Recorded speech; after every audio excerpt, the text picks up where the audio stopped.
ठीक है डियर, हमने आपको 2 पार्ट ट्रिगो का पढ़ा दिया है, आज तीसरा पार्ट पढ़ाने वाले हैं। ठीक है, आप लोग ध्यान दीजिएगा, जहाँ तक पढ़ाए थे उससे आगे हम पढ़ाएंगे आज। ठीक, चलिए क्लास को फिर स्टार्ट करते हैं। आप देखिए बाबू, हमने क्या पढ़ाया था पिछले क्लास में, मैंने पाइथागोरस राइट ट्रायंगल के बारे में आपको डिस्कशन अच्छे से कर दिया था कि राइट ट्रायंगल क्या होता है। ठीक, क्योंकि ट्रिगो के 2 पार्ट बताए थे मैंने, एक ट्रायंगल बताया था और एक ज्योमेट्री बताया था। ट्रायंगल में राइट ट्रायंगल था और ज्योमेट्री में क्या था, तो कोऑर्डिनेट ज्योमेट्री, और कोऑर्डिनेट ज्योमेट्री में क्या था, तो क्वाड्रेंट के बारे में पढ़ना था, मतलब चतुर्थांश के बारे में पढ़ना था। ठीक है, चलिए जब राइट ट्रायंगल की बात करते हैं बाबू आज के डेट में, यहाँ पे लिखिएगा सम assumption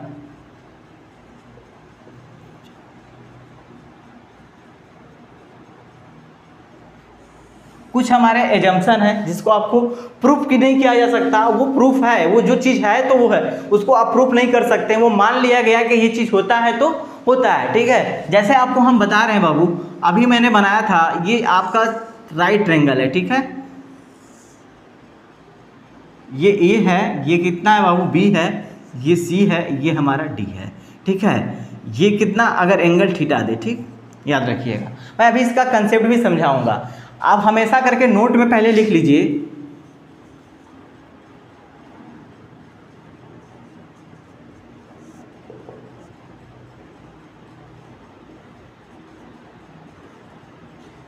for theta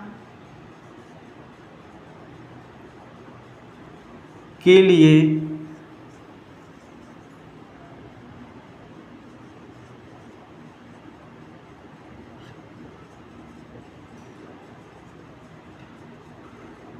matric ratio.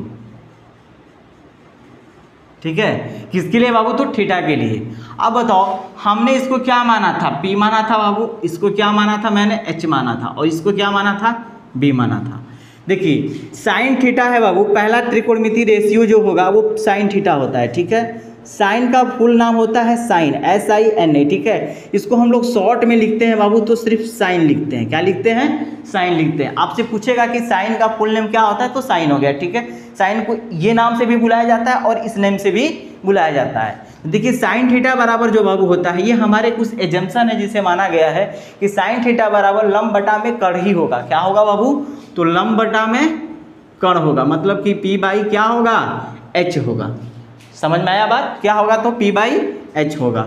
दूसरा जो बाबू आता है कोसाइन आता है। ठीक है, कोसाइन, इसका शॉर्ट नेम होता है कॉस। क्या होता है, तो कॉस। ये साइन था, ये हम साइन, ठीक है, तो ये साइन थीटा की मैं बात कर रहा हूँ, ये कोस थीटा। ठीक है, मैं थीटा लगा रहा हूँ। ठीक, कोसाइन का शॉर्ट नेम ये होता है। अब कॉस थीटा बराबर बाबू क्या होता है, तो B बटा में क्या होगा, तो H होगा। B बटा में क्या होगा, तो H होगा। अब बात कर लेते हैं तीसरा जो होता है टेंजेंट होता है।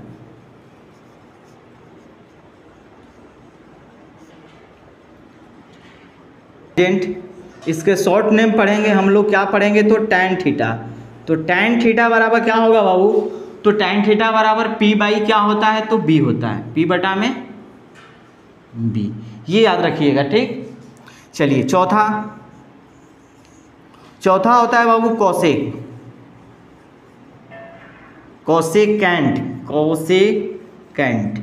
ठीक है, इसका फुल नेम क्या होता है, कोसेकेंट होता है, जिसको हम शॉर्ट में कॉसेक बोलते हैं। क्या बोलते हैं बाबू, तो कॉसेक थीटा। कॉसेक थीटा क्या होता है बाबू, साइन थीटा का उल्टा होता है। तो सोचो P बाई H है, तो इसका उल्टा क्या होगा बाबू, H बटा P हो जाएगा, कोसेकेंट बोला जाता है। और चौथा के बाद पांचवा बाबू,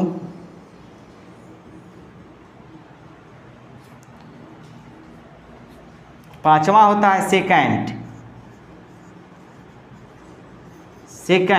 इसका शॉर्ट नेम क्या होता है बाबू, तो सेक थीटा। क्या होगा, सेक थीटा। इसके बराबर भी सेक थीटा किसका उल्टा होता है, तो कॉस थीटा का। देखो B बाई H था, तो अब क्या हो जाएगा बाबू, H बाई B हो जाएगा। ठीक है, H बाई B हो जाएगा। और लास्ट आएगा छठवां जो आएगा बाबू, छठवां कोटेंजेंट।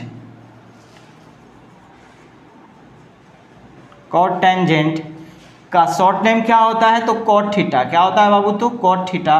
और कॉट थीटा बराबर क्या होगा, कॉट थीटा टैन थीटा का उल्टा होता है। तो tan theta P by B है, तो उल्टा करोगे तो बाबू ये क्या हो जाएगा, बी बाई पी हो जाएगा।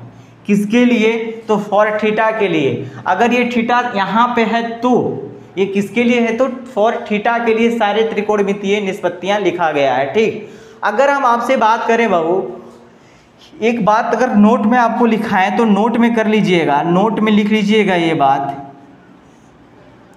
पहला कि थीटा के सामने, थीटा मतलब कोण के सामने वाली भुजा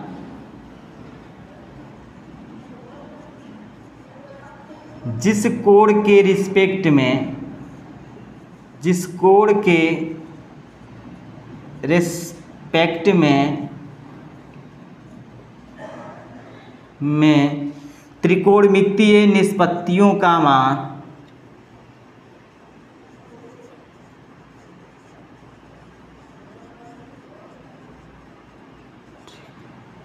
रेशियो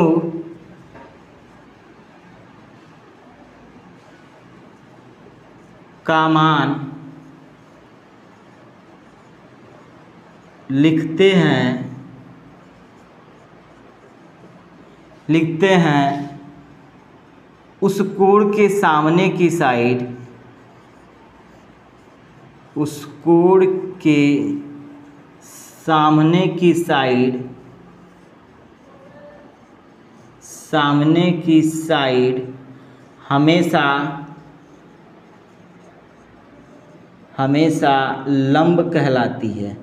क्या कहलाती है, तो लंब कहलाती है, मतलब कि पी कहलाएगी। ठीक है, कहलाती है। ठीक, ये बात हमेशा याद रखिएगा। अगर मैंने देखिए एंगल सी के रिस्पेक्ट में ना ये त्रिकोणमितीय निष्पत्तियों का मान लिखा था, तो इसके सामने वाली साइड हमेशा क्या कहलाएगी, लंब कहलाएगी। और जो बच गया वो आधार होगा। मतलब लंब और आधार एक दूसरे से इंटरचेंज करता है जब किसी खास एंगल से डिनोट करके पूछा जाए तो। लेकिन कण हमेशा वहीं रहेगा, कण चेंज नहीं होता है, ये चेंज नहीं होगा। कण जिस स्थान पे होगा वहीं रहेगा। ये चेंज हो सकता है, ठीक है, ये चेंज हो सकता है।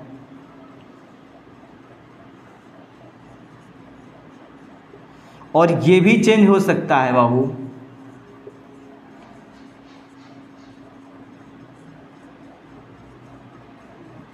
हो सकता है। ठीक है, मतलब ये दोनों क्या होंगे, चेंज हो सकते हैं। चेंज कब होंगे बाबू, आप सोचो सी था यहाँ पे, इसके सामने के भुजा पी था, लेकिन हम तो फिगर के अनुसार तो पी यहाँ लिखे हैं, तो पी यहाँ लिखने का मतलब ठीक है कि हमको थीटा कहाँ लिखना पड़ेगा, यहाँ पे लिखना पड़ेगा, क्योंकि एंगल सी के रिस्पेक्ट में लिखेंगे तो ही ये पी होगा। अगर आपसे हम ये कह दें कि एंगल ए अल्फा के रिस्पेक्ट में लिखिए, तो एंगल अल्फा के रिस्पेक्ट में, तो पी यहाँ ना होकर मैंने लिखाया है ना, जिस कोण के रिस्पेक्ट में ट्रिगोनोमेट्रिक रेशियो का मान लिखते हैं उस कोण के सामने की साइड हमेशा क्या कहलाती है, लंब कहलाती है। तो सोचो अल्फा के सामने की साइड तो लंब हो जाएगा, मतलब जो बी था अब वो क्या हो गया, लंब हो गया, और जो लंब था अब वो क्या हो जाएगा, आधार हो जाएगा। मतलब लंब और आधार इंटरचेंज क्या करते हैं, करते रहते हैं। चलिए नोट नंबर जो 2 था यहाँ पे देख लीजिए, नोट में ये भी लिख लीजिए, नोट नंबर 2। ये जो क्या था, नोट नंबर 1 था ना बाबू, नोट नंबर 2 लिख लीजिए, लंब और आधार, लंब और आधार एक दूसरे से चेंज करते रहते हैं, एक दूसरे से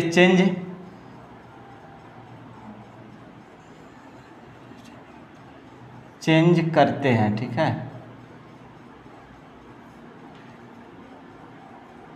ठीक, लंब और आधार एक दूसरे से क्या करते हैं, चेंज करते हैं। और तीसरा पॉइंट लिखिएगा बाबू,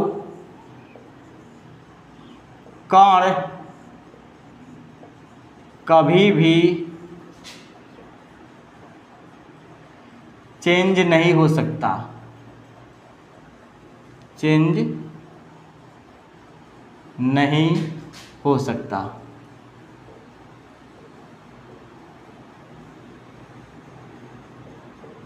ठीक है, ये बात याद रखिएगा।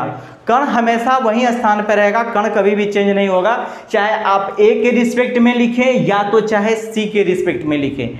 तो आप ये बताओ कि एंगल ए और सी यहाँ पे क्या होंगे बाबू? तो एंगल ए और सी हमारे दोनों क्या होंगे? न्यून कोण होंगे। तो आपसे कह दें कि एंगल ए एंड और एंगल यहाँ पे जो सी होगा वो सारे के सारे क्या होंगे? तो न्यून कोण होंगे। क्या होंगे? न्यून कोण।